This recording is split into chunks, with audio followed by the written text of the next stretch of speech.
Hey everybody, welcome back to Shapes.io. I'm Joe Mama, your host. Now if you look here, you'll notice something has changed. We're at level 12. When we left off, we were at level 10. And it all has to do with this belt right here. So there's a little bit of a time lapse.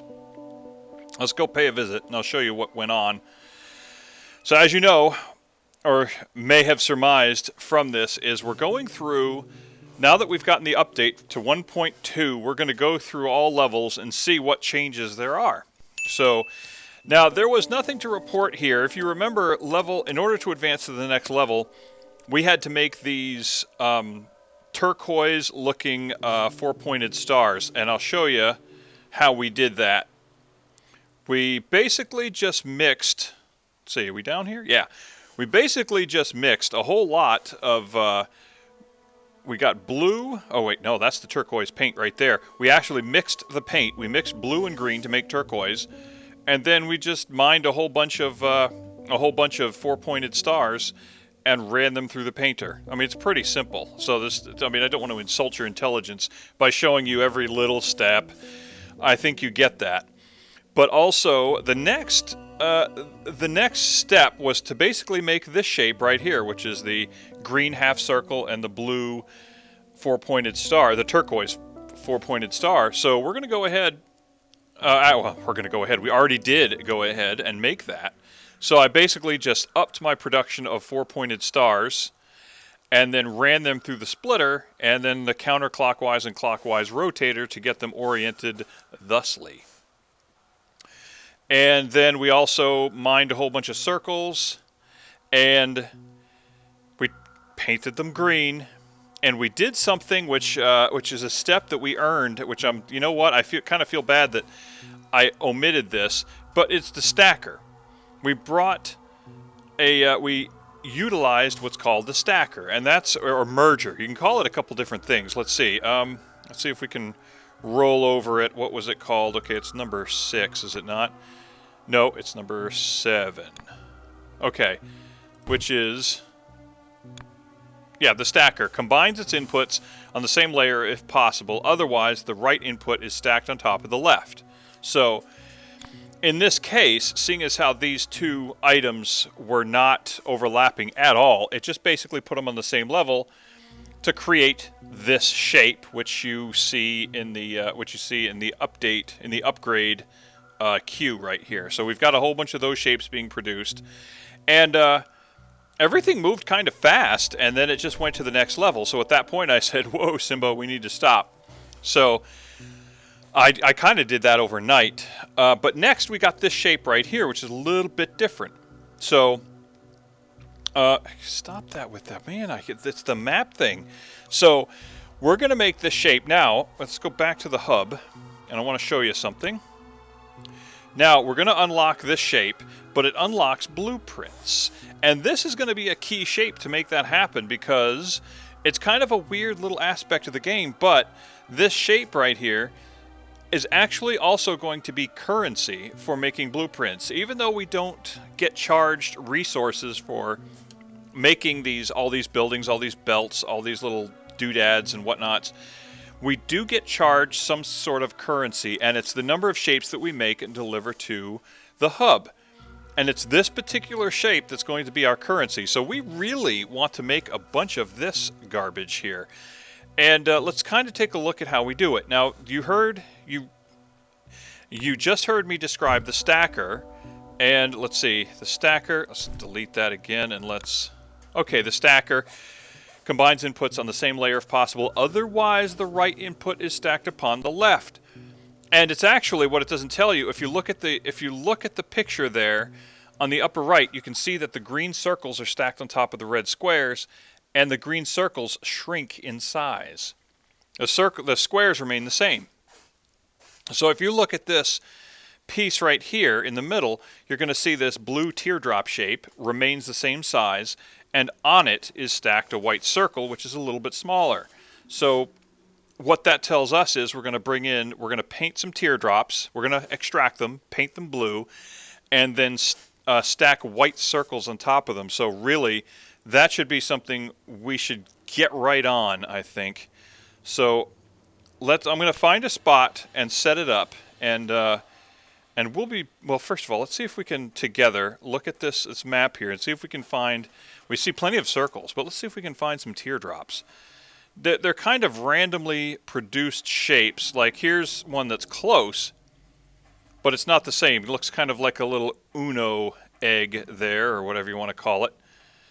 So I just want to see if we can find any actual teardrops, because if we can't find them, then that means we're going to have to slice some things apart and cobble them together, and I really would like to not do that if we could avoid it. Okay, we have a winner. We have a nice patch here, and we've got a blue patch from which we can bring blue stuff. And let's see, so for the white circle, all we need is circles, and we got circles right here. I suppose we could use those, or we have circles here. And I'm kind of leaning toward maybe bringing these circles up, because we need a metric crap ton of white circles for different things that we're going to do. And if you don't know, remember what we talked about? The colors, primary colors of light? Well, in pigments, the absence of every color equals white. Okay, if there's no color present in a pigment system, pigment color system, you have white. If all colors are present, it equals black. Well, in light, it's just the opposite. If all colors are present, that equals white. That's why you can take a prism and split white light into like a rainbow, a spectrum of colors. So what we need to do is we mix all three primary colors together to equal white. So we're going to have to take red, green, and blue and mix them together. So okay, we've got red, green, and blue right here. We could mix them here. But I'm thinking possibly right here would be good. And then we have blue that we can use to paint these teardrops, and then maybe we can combine them. So it's a good distance from the hub, but that's okay. You know, that's fine. So when we come back, well, let me show you kind of what I have in mind here. So the circle's there, but teardrop is there. Let's go ahead and do the color thing first, I think. Although I'm kind of thinking maybe can we bring green from somewhere else? Maybe here. I want to keep the belts from the colors out of the way, if at all possible. Or I could possibly even do it here. Or here. Oh, man. Maybe even here, because then the circles can come this way. They can be mixed in this area with the white. And then it can come up here. And then we can bring blue dye down here, mix it with the teardrops, and then combine them here. And then they can head off toward the hub. Yeah, I'm thinking that's what we're going to do. So, all right, when we come back, I will hopefully have a good system set up for that. So stand by. Okay, well, in amongst this, we got a new upgrade available. Let's see which one it is. Okay, so we got a bunch of these, a bunch of the green and blue ones. Okay, so the little mint peppermint thingy. Okay. So far, this is hugging pretty close to it's pretty close to what we know from the previous version of the game. So that's interesting. Good to know. But we'll drive on with our color mixing and whatnot. So stand by. And just so you know, okay, so we're mixing red and blue here, which gives us violet, just like it does in, kind of like it does with pigments. So that's kind of the same. But keep in mind that when you mix three colors together to get white, which is what we're trying to do, you can, and really that's the only way to do it, is you can mix two colors together and then mix in the third after the fact. And that's what we're going to do. We've got green and, or I'm sorry, we've got blue and red being mixed, but we can then mix in green with the violet and get the color we're looking for. So that is that is how you do that. There is no three-way color mixer. You just have to mix two colors and then mix in the third after the fact. Okay, color mixing is done. So you can see we've got white paint coming out of there. So that's fantastic. Now we just need to mix it in with circles. So where was it I had the circles? I can't remember now. Okay, I think we can go ahead and do the teardrops though. And I don't know if these were the ones that we were originally going to use, but they're the ones we're going to use for the purposes of this mission, of this particular tasking. So we're going to go ahead and rotate them half a rotation. And then we're going to extract blue paint over here. So I think what we'll do is we'll get these belts this way. And let's go ahead and lay out our painters for this. So we're going to do number 9. Okay, and I think that's a good oops, dadgummit. Number 9, let's rotate.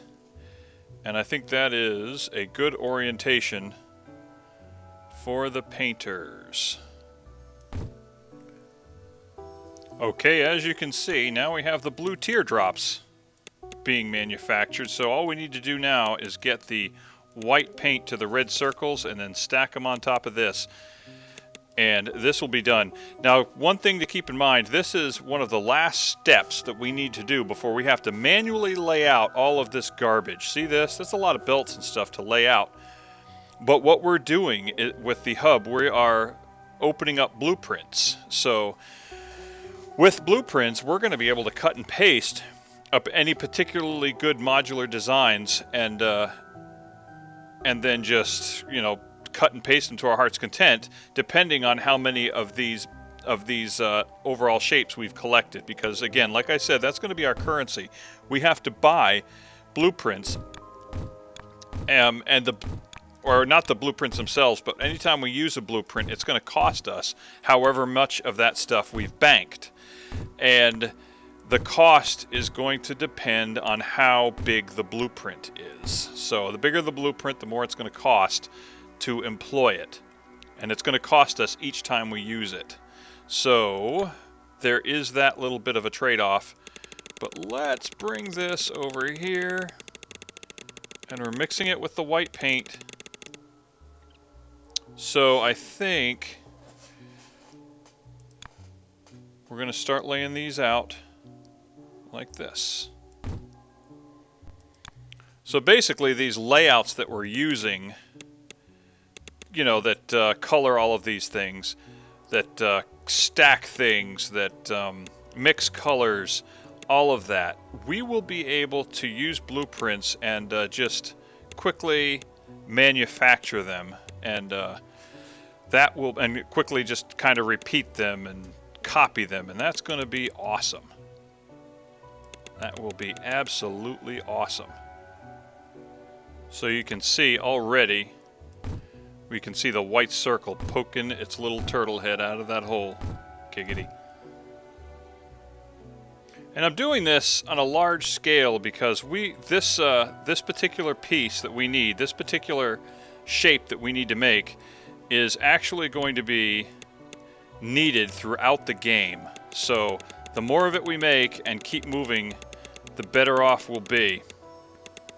Also, you may notice with some of these shapes that we're working on, both the colors and the shapes, you're going to look at the extractors and you're going to notice that there's two of them kind of daisy-chained together. Well, that is a thing that we unlocked in one of the previous levels, is chain extractors, which means we can chain them together one after another, and it just, instead of extracting one, that assembly acts as one, and it will push 2 units out, or 3, or however many you daisy chain together. So that's a nice little handy thing, so that you can you don't need mergers to put multiple extracted items on the belt. That's pretty cool.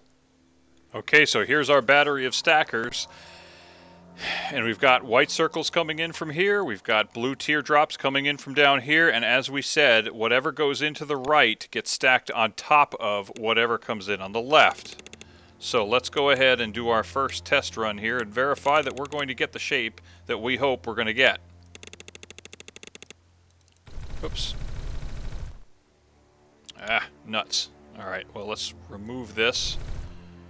And we're going to go over 1 square.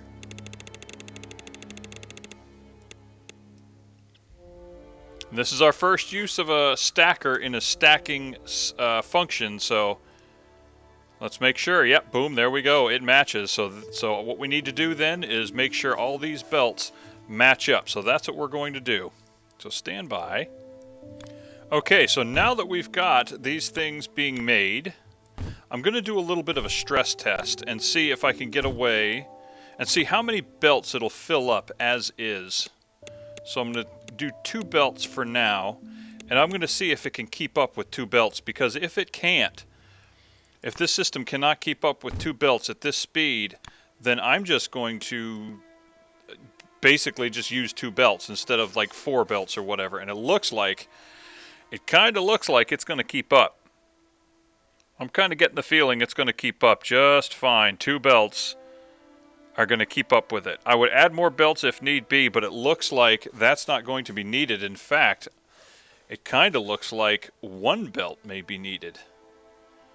I may be wrong, but you know what? We'll start with 1, and let's see, where's the hub? The hub is all the way over here, and we've got one right there, 1 belt. And let's bring it on back. I've got the cursor on that spot. I want to use that belt. Okay, now let me come out. Okay, I'm actually going to run the belt this way, and then I'll just run it the other way when we head back.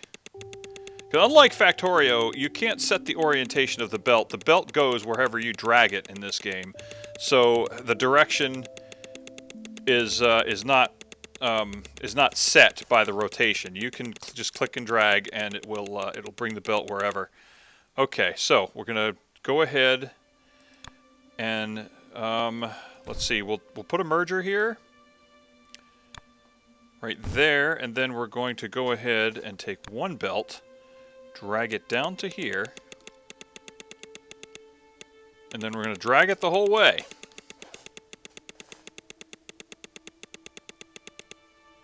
So let me bring it out a little bit farther. There we go. So we can drag it faster. Again, this is a problem that's going to go away once we have blueprints, because then we're just going to be able to rubber stamp everything, provided we have the ability to, quote, pay for it. We'll just be able to rubber stamp. That's going to be nice. Okay, so that's going to continue going that way. And we may just add a 2nd belt just for grins. Okay, it's kind of keeping up. Nah, there's a little bit of a jam. 2 belts. We're going to need 2 belts, so we'll go ahead and add the 2nd belt. One thing this illustrates too is that you shouldn't be too afraid to go too far afield to get the materials and resources you need to make these shapes. You can expect to go quite a ways, and that's fine. You have resources are not a problem, so by all means, feel free to do it.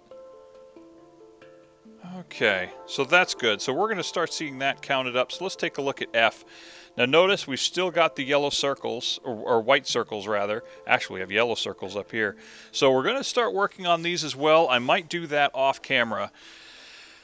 And but hopefully by the time this episode ends, we can go ahead and check off 1 more level, because I'll tell you what, the way this is going, the levels are going much slower now because we need so many of them, and the prep time to get each of these shapes, they're getting more and more complicated, so it requires more and more prep time, which means more and more time, which means longer and longer and longer dead time videos, that I would say anyway. So we're probably going to do a lot of either time lapses or jump cuts.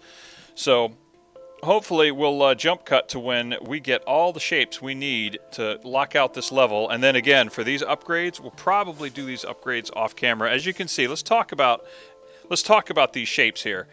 So we know how to stack now. So we've got white circles on top of fuchsia squares. Okay, we've got a yellow circle on top of a red four-pointed star.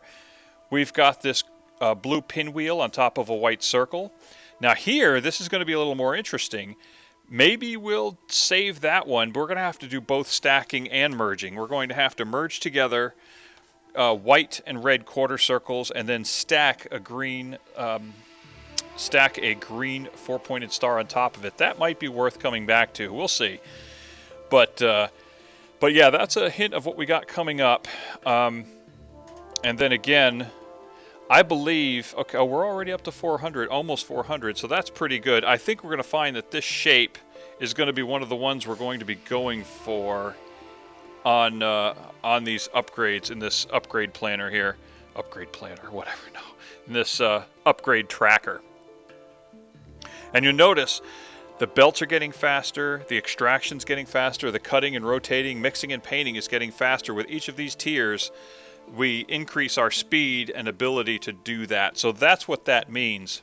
So far, though, not seeing any great changes versus the previous version of the game. So, always keeping track of that. The red pinwheels, that was one of the things we did for an upgrade. And let's see, where did we do that? We did that up here, way up here.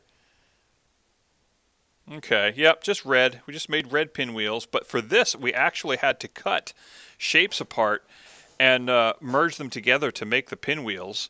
We did have to do that. And then these paint extractors, of course, that was one of our first paint jobs. So we've got that. One belt seems to be handling that just fine. And we're staying on top of the need. For the next tier, we need over 10,000 or 9,000 of these. We have over 10 in the bank, so to speak. But we need to get started on this fuchsia square white circle thingy. We'll do that off camera. I will do that. Not bore you with it because we've just demonstrated how that works with this shape right here. We've demonstrated it. But pretty soon, we're about to unlock blueprints, and it's interesting. It's going to be interesting to see what the next shape is. Okay, boom, there we go. Completed. Now you can copy this first. Pasting it is not free. You need to produce blueprint shapes to afford it. Those you just delivered. So there we go. And now, from now on, it tracks these so-called blueprint shapes, and it's going to keep building up. Now, since we've got them, let's go ahead and show how they work. So, just as an example, we can. Oops, nope, that's not how you do it. I'll tell you that right now. So, let's see. Let's Q out of that. Control. Let's drag some of these. Let's go ahead and drag that. And then Control C to copy. And now to paste, it's going to cost us 100. Okay, but we've got. So let's go ahead and let's put it somewhere where it might be useful. Like, let's say right here. Okay. Boom, there we go. So it cost us a little bit. You see our number dropped a little bit, but it cost us to stamp it. And then if we do it again, it's going to cost us again. You can see it cost us there. So that's all right, though. Because then what we can do, if we find, let's say, a assembly we like, give you a good example. A lot of it has to do with these mass painters like this right here. This is not a half bad machine right here. So let's go ahead. It's going to cost us a little bit. Can we actually paste it from here? I think we can. Oops, cancel. Alt, so control, click and drag. Okay. Okay, control, copy. It's going to cost us 1,200. But you know what? Here's what we're going to do. We're going to set up a marker down here. Okay, we just stamped it. Ooh, yeah, we can't stamp another one of them. Okay, we just stamped it. Let's go ahead. We're going to straighten these out. Okay. Let's go ahead, straighten these belts. And now we're going to make our first marker.